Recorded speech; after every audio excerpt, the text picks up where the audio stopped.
Hi, everybody. I'm Brent Stafford, and this is RegWatch by RegulatorWatch.com. We have a very special guest on the show today. Grim Green, how are you? I'm doing very well, Brent. Thank you for having me.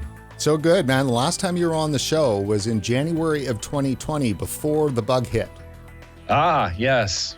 Earlier, a different time back then. It was. More innocent. Much more innocent, yes. So I've got a bit of a lead here to read. And my prompter's down, so let me just do it. Much fuss has been made over the past few years about the dangers of misinformation around issues concerning public health. Authorities blame the ill-informed, or even bad actors, if you will, for spreading this misinformation across social media, and therefore we've seen social media companies such as Facebook, Twitter, and YouTube purge content and crack down on content creators. But what if the worst of the misinformation isn't coming from the public, but from the government itself? Dun, dun, dun. Yeah. Yeah. What do you think about that, Grim? It's a hard thing with YouTube and trying to sort of tie it to misinformation or disinformation. It's hard for me personally to make that leap. It's easier for me to believe that YouTube is just ignorant to what vaping is and ignorant to how to regulate it on their platform. I can't be so cynical as to think it's being done maliciously. I think there's a moral panic around vaping right now, and I think YouTube is just ignorant and kind of doesn't know what's going on. They've changed the rules on us quite a few times over the years, and we have to stay retroactively compliant with newer rules, which is a thing that's hard to kind of get your mind around. And we're getting in trouble for old videos breaking new rules these days. That's a nightmare. It is. It really is. There's a lot of people that are just mass deleting old videos. I've been mass deleting old videos, as well as using YouTube's built-in editor software in an attempt to edit my videos, blur parts where there could be a web address possibly accidentally shown. That can get you in a lot of trouble. So you try to blur parts of it out or clip out where you would verbally say a web address. That can get you in a lot of trouble. So there's lots of random clips in old videos now where I said a web address that I needed to retroactively edit out to stay compliant with a new rule. It's very frustrating. It's very frustrating, especially when all we're trying to do is help smokers quit smoking. So, I mean, let's walk through, I guess, a bit of this in detail. Sure. So what are they trying to do there? Is it the idea that they don't want you promoting specific companies? Is that what it is? They don't want you to be promoting continued use of vaping, period. They have a regulated goods policy where if you do YouTube videos about certain regulated goods, that's tobacco, alcohol, liquor videos, beer, cocktail mixing, you're not allowed in your description to link to any purveyors of those products or somewhere where someone could buy those products. That was the first rule. And so we said, okay, I got a strike warning. Me and a handful of people went through and edited every description of my video to scrub them of any possible links I had put there so I don't get into further trouble. That was the first step. And then it became, if you show a web address on screen, so if I was to show a packaging and inadvertently across the bottom of it, it said thatmanufacturers.com web address, that was getting strikes on YouTube. So again, myself and a handful of my very close fans and patrons, we started going through and watching videos just from the beginning to the end, from the start of my YouTube till 2022, through a spreadsheet, taking notes and saying, at this timestamp, you flashed a package that had this web address on it. I would go back and edit it to remain compliant. It's a enormous undertaking just to try to salvage my last 13 years of work on YouTube. Now, just to give some perspective to folks, you've got almost 400,000 subscribers to your channel and 83 million total lifetime views. So that's a lot of coverage.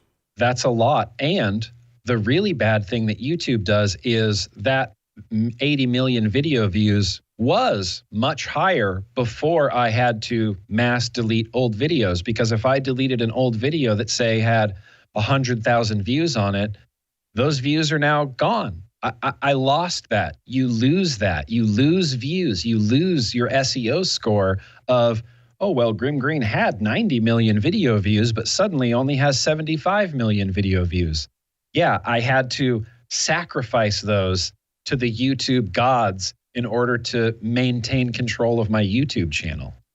Now, this must have been pretty hectic. I've got a shot from your Twitter feed, and this was a cap that you'd put up showing, I guess, the communications from the YouTube community here. Yes, getting alarming emails from YouTube is a daily occurrence.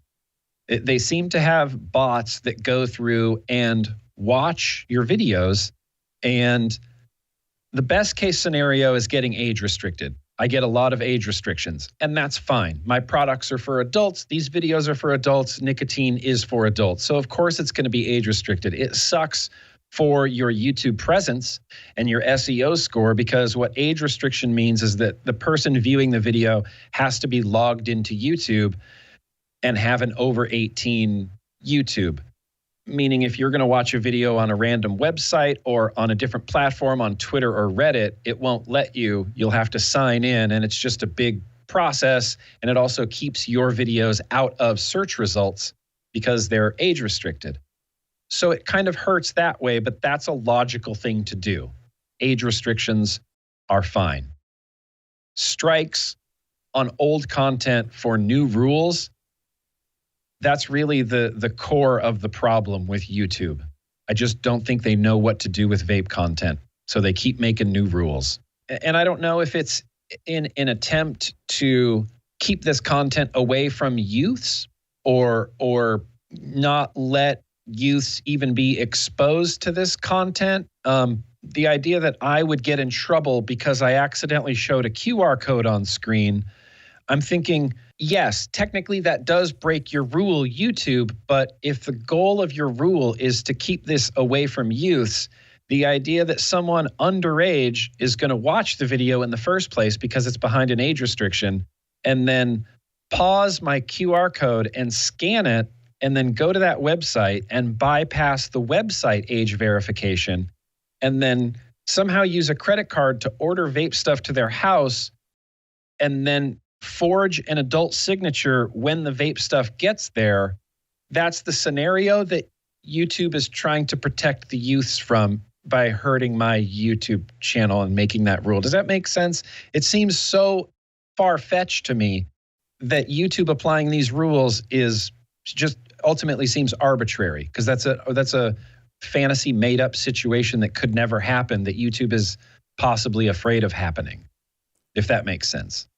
It does. I mean, I'm sorry, you look very confused, Brent. I just keep talking at you. No, please continue to do that. That's fine. No, I'm more frustrated because I, certainly have got my own share of issues when it comes to YouTube. I mean, just giving an example, like I just got so frustrated with the automatic system about maybe 18 months ago, 2 years ago. Every time I would go through the process and I'd turn monetization on as I'm uploading the video, it would attack me with warnings and threats of strikes based on prior content that I've uploaded, which was also vaping content. That was also news vaping content. So I eventually felt like I can't risk our channel. It was got that bad. So I just stopped checking monetization. So all of our videos basically, are out of that program.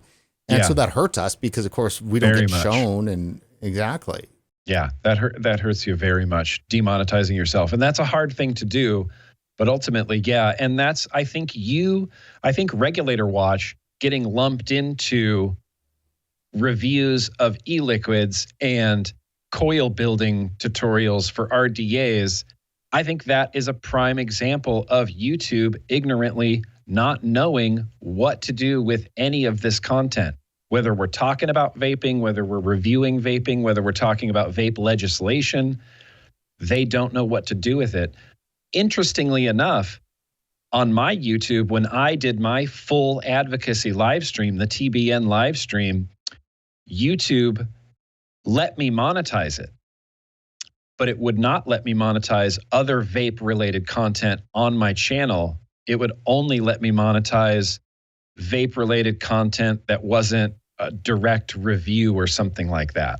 So then your regular bread and butter content is not monetized? It is. All of it is.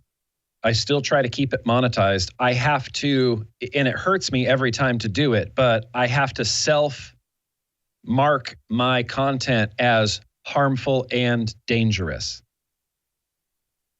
I have to categorize it as that so YouTube has a better idea of what to do with it and what ads to run on it and what ads not to run on it. And that's just kind of where I end up. It's this weird, your videos can be monetized, but you're not going to make much money from it. And the ads on it are going to be a competition to the products you're talking about. So I would get ads on my videos for things like Lucy nicotine gum.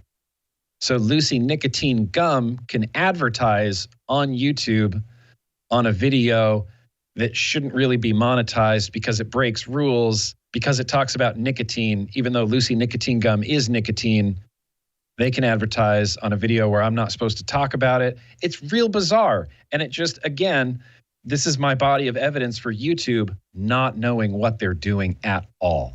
You can monetize your videos, and there's a system that I have where I'll monetize my video, I'll mark it as harmful and dangerous, and then YouTube will age restrict it and then put some ads on it.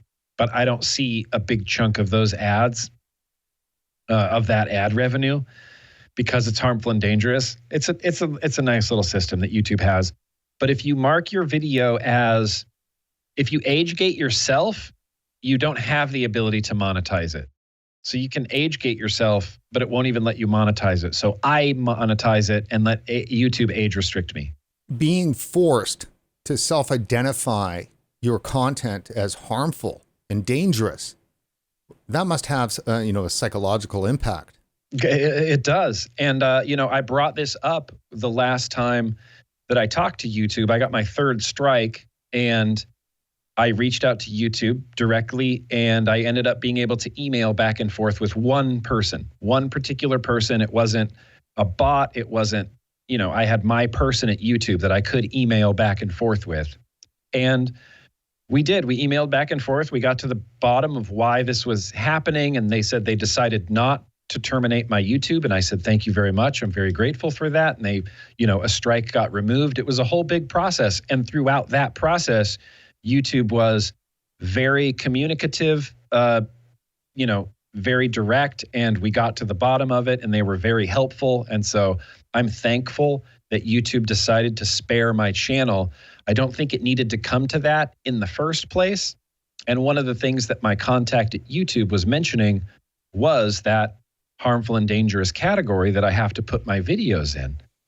And I said, if we really want to go down this road, vaping is neither of those things, and I provided a little of my own commentary, and I provided some links to and some science and some articles about vaping as harm reduction, the 95% figure, the 2022 Public Health England vaping evidence update that they did. And this is the 8th one that says that, yes, clearly, after 8 years of doing these, it's still at least 95% less harmful.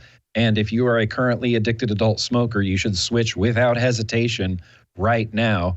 I tried to provide these things to YouTube. I got no response about that.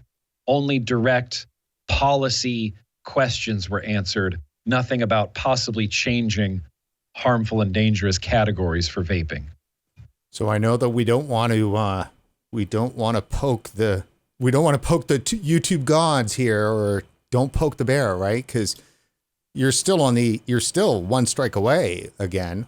Correct. I'm still one strike away. One strike got resolved, and the strike that got resolved was in actuality about 13 strikes, all sort of nestled under one strike, which again is part of my body of evidence that YouTube doesn't know what they're doing, because it was almost comical the way it happened in August. Was I got a second strike and I thought, oh, great. And then I got another strike and another strike and another and another and another and another. And they just kept happening. And I thought, well, this is comical at this point. My YouTube should be gone. It wasn't gone. I reached out to YouTube again and had a conversation with another person, and they were explaining to me that the strikes that I received for the same issue, because they happened while I was in YouTube jail, they all got nested under one strike. And I thought, are you just making this up as you go along at this point? I don't understand why 13 strikes, but sure, I'm not going to poke the bear. I'm thankful that YouTube did that. So that's what actually got removed, was about 14 strikes. So now I'm back to 2. A part of me thinks that YouTube does know what they're doing as an organic whole, because it's participating in what I see as a much larger system to control conversation and people's thoughts and access and all that. Now, I'm not going to get all right-wing conspiracy theorist here, but I'm going to use an analogy that some people should totally get. It's called the battered woman syndrome. You always change when the husband is battering a wife. It's not always battering physically, though sometimes it is, which I would argue a strike certainly is. Yes. Something that's a punch in the gut. Right in the gut. Right in the gut. But on the other side, though, you never know from day to day what the abuser is going to accept as okay behavior and speech and action and so forth, and what they won't. And that's what is happening with social media. They are battering their content creators, and they're doing it in a manner that is, I think it's very, very dangerous.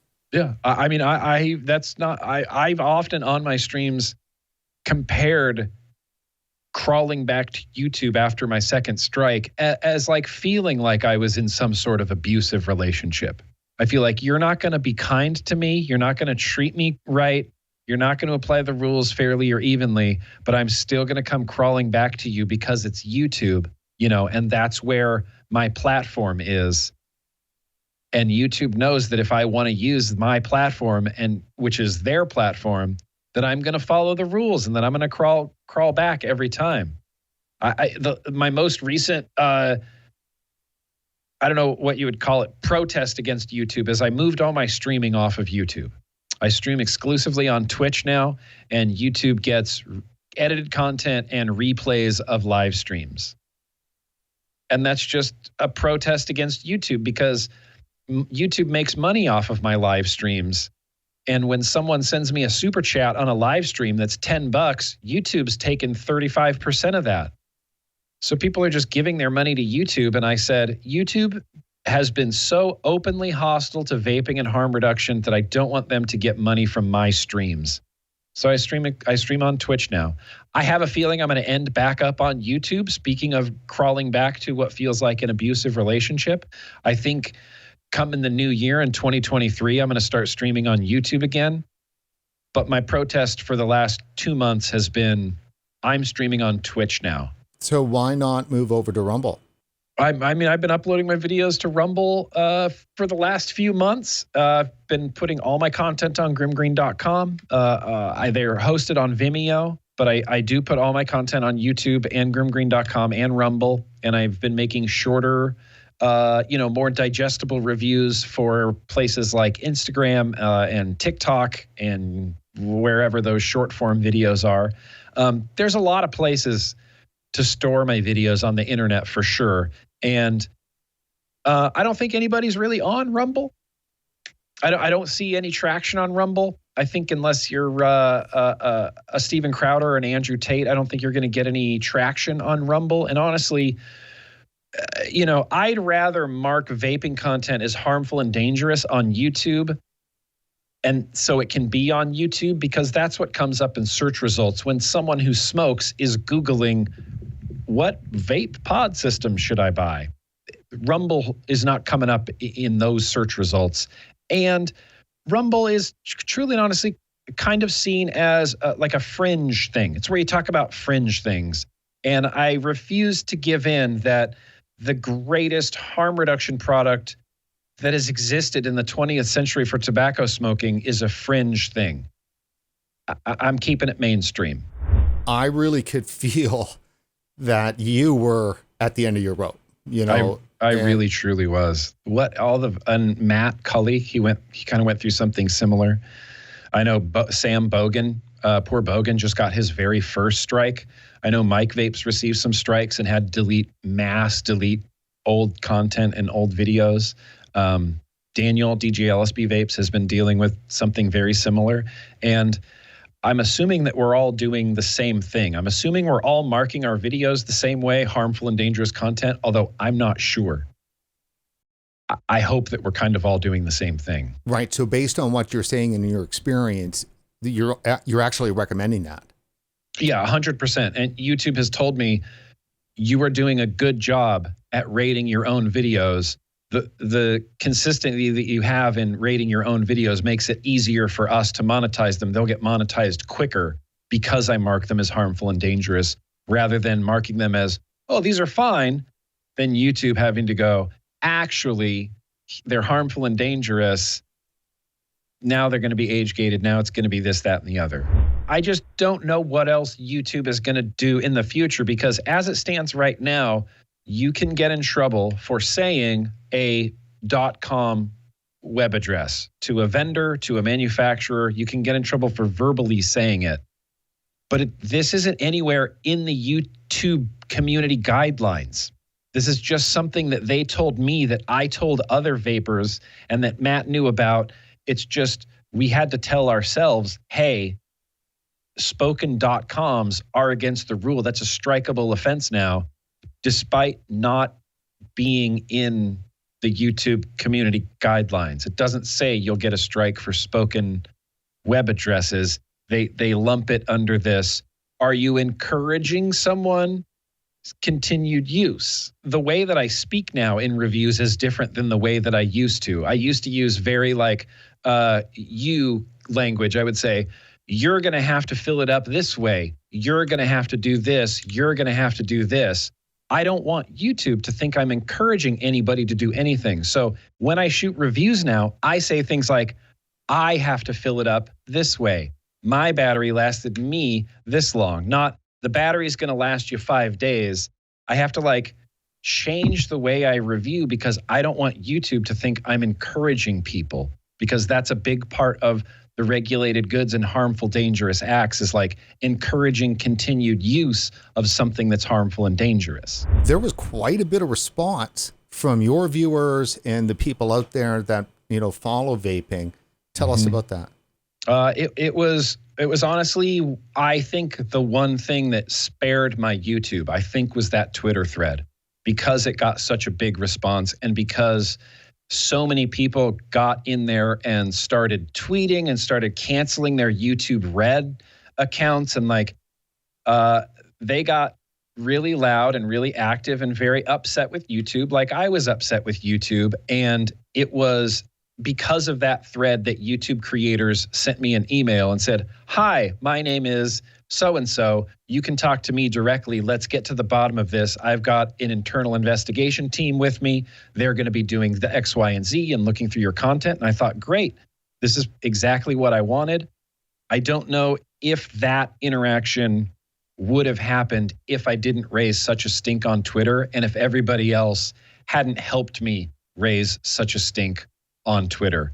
But the thread's out there, and I just laid out my whole case. And it's really great that you get an opportunity at least to thank everybody, not just through here, but I know that you've done that through your Twitter.